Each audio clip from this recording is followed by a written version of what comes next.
Oh, ooh. Sorry about that. What's going on, guys? This is Burrs, and today I want to talk to you about murder and some numbers related to murder that might surprise you. The numbers are interesting and they're pretty eye-opening.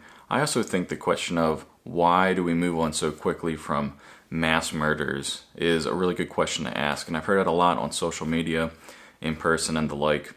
And one thing I've been listening to recently, it kind of brought this all, full circle for me, is I've been listening to the podcast Dirty John, and it's about a psycho person who, he's a grifter, and he goes around and finds women and marries some, and just basically goes around and takes advantage of people. And I'm not going to give away the whole story for you, but it's a really good podcast series if you're interested in murder, mystery kind of stuff, or suspense stuff. It's a really interesting podcast, so check that out. But while I was listening to it, what I came to the conclusion of was that murder in and of itself is very, very rare.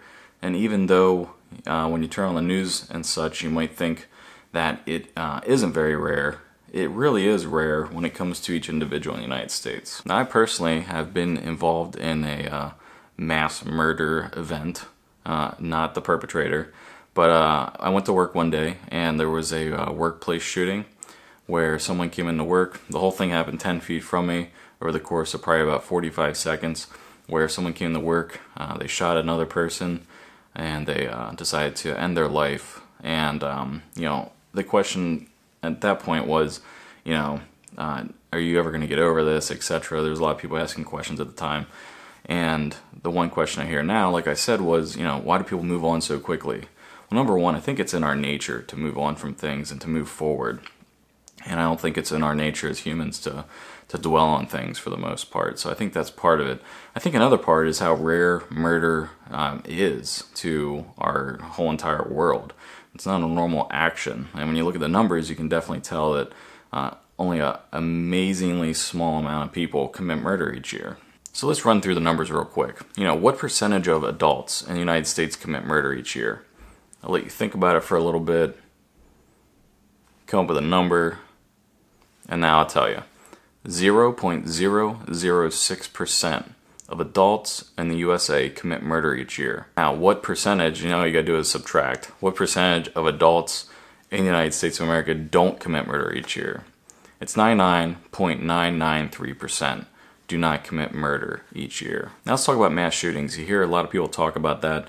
They talk about how they're very frequent, they happen all the time, when I honestly can't think of the last time a mass shooting has happened in or around me here in right outside Baltimore.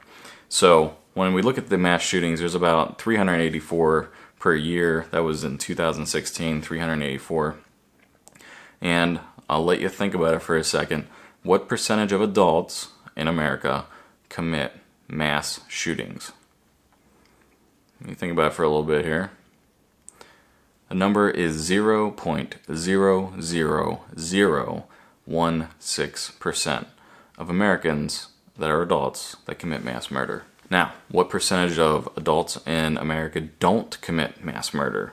Or we'll use mass shootings in this case, not mass murder, but mass shootings each year. All you gotta do is do some subtraction. It's 99.9998% of adults in America do not commit mass shootings each year. So my take is the reason people move on from it and why the country moves on from these incidents that happen is because they're extremely rare. Like I said, 0.006% of Americans that are adults are murderers. It's an amazingly small statistic, and I believe that's why people move on from incidents. They move forward from them, they grow from them, and they move forward. And that's why I truly believe it, because murder in and of itself is extremely rare. Now, if these acts of murder were happening at a rate of 25%, I think people would have a different point of view in regard to them. I think they would definitely say there's a problem. But when we can't even reach 0.1% that are murderers in America, I think that's probably one of the reasons why you don't, you see people, moving on from it. You see Democrats always complaining about people moving on from things. They talk about thoughts and prayers don't really mean anything. And, you know, I'm not going to get political in this. I'm just going to try to stick to the statistics, but I really think that's why people move on from it. You know, a lot of times people want to blame guns for incidents and, you know, being a concealed carry holder in multiple states. I disagree with that wholeheartedly. I do not believe guns are the problem, and what I do believe is people are the problem. And living in a free society, free will is abound to prosper. And I think in that environment you have to accept that there's going to be bad people. And, you know, I think that's also part of why you see events like this. It's a free society, and in free societies you're free to be as good as you want to be, or you're free to be as bad as you want to be. And you know, there's always going to be a small percentage of people who are bad people. You know, there's people out there who try to cast a shadow on concealed carry permit holders, and I kind of find that insulting. The fact that just because I carry a gun with me, that I'm a bad person, some way I'm a bad person, even though 99.87% of concealed carry permit holders are law-abiding. You can watch my video on that.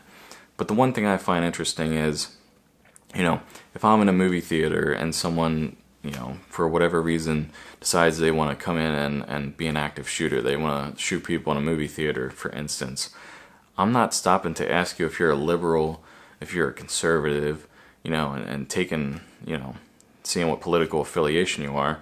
I'm going to try to save your life, whether you're on my side right now or you're not. And that's just the way I always have been. And I'm a concealed carry permit holder. I'm going to take a bullet for you, whether you oppose my right now or you, you know, are with me on the side of the Second Amendment with, you know, the people to keep and bear arms. If you're on that side, great. If you're not and you are in trouble, I'm going to try to save you. That's just how I operate.